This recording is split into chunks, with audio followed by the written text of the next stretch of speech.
fugindo da vida. Meus irmãos, peço licença para, com a permissão dos amigos espirituais, relatar a experiência traumática que foi para mim o suicídio. Durante muitos anos, fui um empresário bem-sucedido no segmento da indústria de tecidos em uma grande cidade no interior de São Paulo. Nos anos de bonança, construí um respeitável patrimônio empresarial, sendo respeitado pela sociedade, sendo chamado respeitosamente por todos de doutor, mesmo sem ser médico. Eu gostava desse tratamento que me envaidecia, fazendo com que eu sentisse um ser humano superior aos demais. Em tudo, eu queria ser melhor. Me considerava o mais inteligente e sagaz. Só eu sabia das coisas e conhecia os meandros dos negócios. Os gerentes de banco me bajulavam com segundas intenções para conseguir que eu abrisse uma conta em cada estabelecimento financeiro. Todavia, a roda da vida gira. Em algum momento você pode estar no lado de cima, mas em algum momento algum vento pode soprar contrário, te jogando para baixo. Foi o que aconteceu comigo. Tinha família, uma esposa dedicada e uma filhinha que estava completando 10 anos de idade e que era o orgulho e a razão da minha vida. Mas a alegria do casamento havia passado porque aos poucos, com a facilidade que o dinheiro faculta, fui arrumando amantes bem mais jovens e bonitas que satisfaziam meus desejos inconfessáveis e sem compromissos.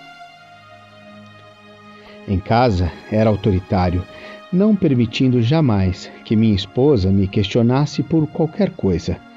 Em qualquer discussão, eu sempre tinha razão e ela ficava calada. Pobre Lucinda. Embriagado pela vaidade e sentindo-me o todo-poderoso, deleguei funções estratégicas na empresa para profissionais qualificados enquanto viajava ao mundo procurando usufruir do dinheiro que havia amealhado ao longo dos anos. Sempre acompanhado de mulheres bonitas, me hospedando em hotéis 5 estrelas, levava uma vida descontrolada e nababesca. Jamais em minha cabeça poderia imaginar que os negócios poderiam enveredar por caminhos difíceis e que o dinheiro poderia um dia se acabar. Afinal de contas, minha empresa era bem estruturada e eu havia amealhado um belíssimo patrimônio, então não havia com o que se preocupar. Ledo engano. Um dia, retornando de uma longa viagem pela Europa, o contador da empresa, um homem de minha plena confiança, me procurou. Precisava conversar para me dar más notícias. Fiquei irritado, porque acabava de retornar de uma viagem e não queria ouvir notícias de mau agouro. Mas no dia imediato, foi o gerente de um banco, profissional de extrema lisura nos negócios, que me ligou. Dr. Lindolfo, preciso falar com o senhor urgente. E do que se trata? Respondi ríspido.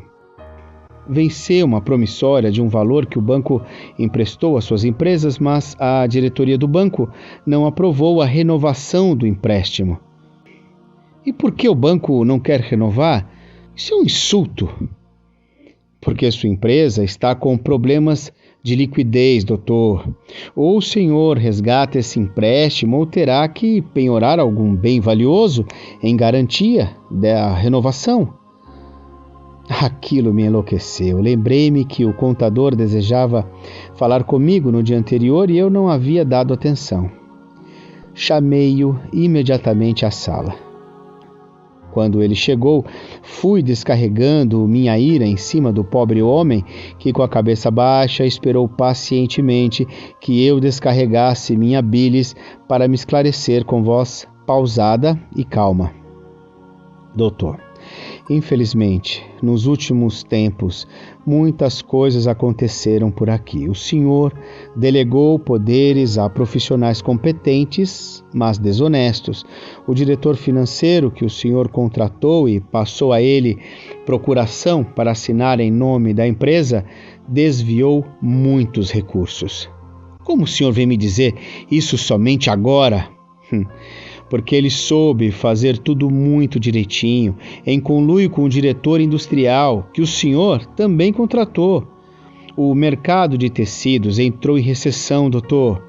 Os produtos importados dos países asiáticos dominaram com preços que não tem como competir com os custos nacionais. Em pouco tempo, perdemos importante fatia de mercado e o seu financeiro, com procuração, com as outorgas que o senhor assinou, contraiu empréstimos e mais empréstimos. Só fui perceber quando fechei os balanços e as demonstrações de resultado no final do ano. O senhor estava viajando. Naquele momento, minha vontade era de esmurrar alguém com o ódio que sentia, mas o contador continuou. O financeiro, quando soube que eu havia descoberto as fraudes, me ameaçou com demissão, dizendo que iria acertar tudo e que era homem de sua confiança e que o senhor estava sabendo de tudo. Fiquei quieto, mas agora que venceu o empréstimo vultoso, acho que sua empresa está à beira da falência. Meus irmãos, para resumir minha história, quero dizer a vocês que realmente estava em uma situação difícil. Contratei uma auditoria independente para descobrir o que já sabia. Despedi meu financeiro, que ainda me ameaçou, dizendo que sabia de problemas fiscais da empresa e que conhecia todos os meus podres. Que iria trazer a público o homem falso e sem caráter que eu era. De repente, percebi que meu mundo havia desabado. As finanças da empresa estavam zeradas e os empregados em greve tornaram a situação ainda mais desesperadora. Fui até a fábrica para conversar com eles e reconheci que eles tinham razão. Eram pessoas humildes que não recebiam salário, estavam com os aluguéis atrasados e contas no mercado a serem pagas. Em desespero de causa, procurei o gerente do banco que eu confiava, penhorando minha casa para conseguir um empréstimo para pagar os salários em atraso e fornecedores. Documentação assinada, estava previsto o crédito em conta no dia seguinte. Fiz uma reunião com os funcionários e todos ficaram felizes retornando ao trabalho diante da minha palavra que no dia seguinte receberiam salários atrasados. Mas, no dia seguinte, nova surpresa desagradável. Logo cedo, o gerente me ligou informando que o dinheiro do empréstimo havia sido liberado e creditado em conta. Mas um oficial de justiça havia acabado de entregar uma ordem judicial de bloqueio das contas da empresa para pagamento de impostos. Não havia um centavo sequer disponível para nada. Acabei de desligar o telefone, me sentindo enlouquecido e sem saber o que fazer. Confesso que não sabia o que era chorar, mas naquele momento chorei de ódio, de raiva, de fúria. Olhei pela janela observando os empregados que haviam confiado em minha palavra, trabalhando na expectativa que iriam receber o salário. De repente, ideias sinistras começaram a tomar forma em minha mente. Qual seria a solução para aquilo tudo? Não conseguia raciocinar e o desespero tomou conta de minha mente. O que fazer? Abri a gaveta automaticamente e, sem que eu me desse conta, apanhei o revólver que sempre guardava em minha escrivaninha. Em minha mente ouvia vozes perturbadoras que insistiam que eu tomasse uma decisão como homem. Desse um tiro em minha própria cabeça e tudo aquilo estaria acabado. Aquilo foi tomando forma crescente e eu não conseguia pensar em mais nada. A solução era o suicídio. Com minha morte, as coisas haveriam de se resolver. Maquinalmente, apontei o cano da arma para minha têmpora esquerda e naquele momento minha vista se voltou para um porta-retrato que tinha em minha mesa, eu segurando no colo minha filha adorada. Por um momento titubeei. mas sem que pudesse me dar conta, puxei o gatilho. O estampido soou sinistro em minha mente, sentindo o projétil atravessar meu cérebro de forma violenta. Senti o gosto de sangue na boca e então tudo escureceu e desapareci na inconsciência da morte.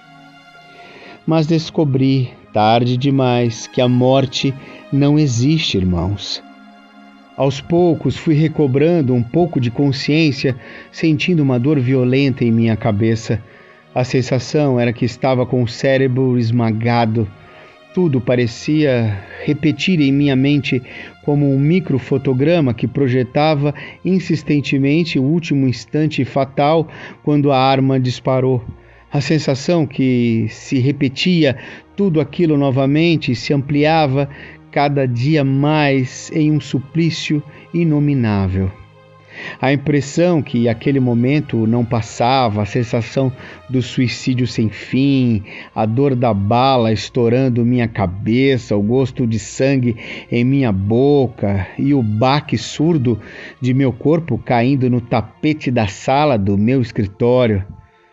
Meus amigos, que tormento sem fim!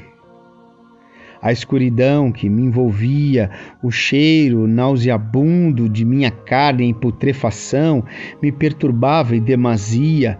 Os vermes devorando minhas entranhas eram sensações horríveis que eram reais porque eu me encontrava preso ao meu corpo físico, se decompondo aos poucos. Vozes galhofeiras e estridentes soavam no ar, risadas, escarninhas zombavam da minha desdita. Tinha a sensação de que se realmente existisse o inferno, eu estava no inferno.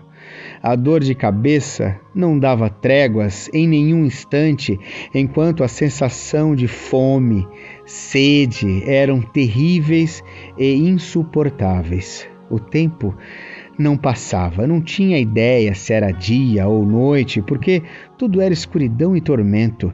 Gritos de zombaria me chamando de suicida e covarde ecoavam pelos ares, trazendo-me um sentimento de medo e desespero.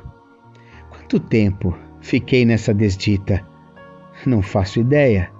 Depois de algum tempo conseguia dormir um pouco, mas durante o sono pesadelos aterradores vinham me atormentar, onde eu novamente me via puxando o gatilho da arma e o estampido fatal que ecoava insistentemente na acústica de minha memória, me acordando para a dura realidade que estava vivendo. Irmãos queridos, poderia aqui ficar desfilando ainda um rosário de sofrimentos, mas amigos espirituais estão me dizendo que devo concluir essa narrativa na qual eu fui o próprio algoz de minha vida. Hoje percebo que foi um gesto tresloucado de quem não tinha Deus e Jesus no coração. Me encontrava desesperado, mas não era motivo para fugir da vida.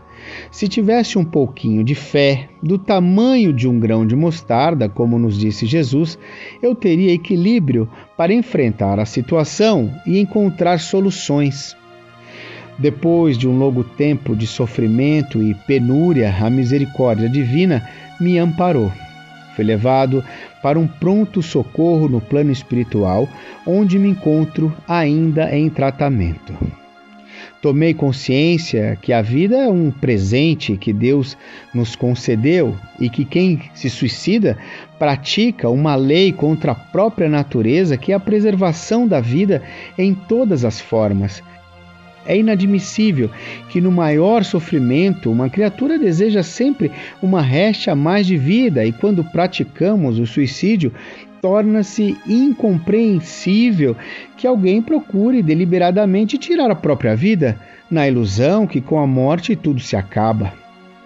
Ledo engano e pura ilusão, porque quando despertamos aqui na dimensão espiritual é que iremos, depois de muitos sofrimentos, avaliar a extensão do mal praticado aos entes queridos que deixamos para trás, além do mal maior, que são os danos quase que irremediáveis que praticamos contra nós mesmos. Quem sou eu para dar conselhos a quem quer que seja? Mas sinto-me na obrigação de dizer que, depois de tanto sofrimento, se esse meu depoimento puder auxiliar alguém a fugir do suicídio, já me sinto recompensado. Nas dificuldades, não se desesperem. Procurem o escudo de Deus. Nas dores e agonias, confiem em Deus. Nas desesperanças, o refúgio é Deus.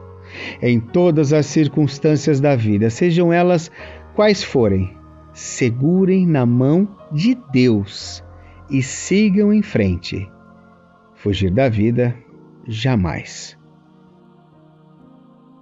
Irmão Josias.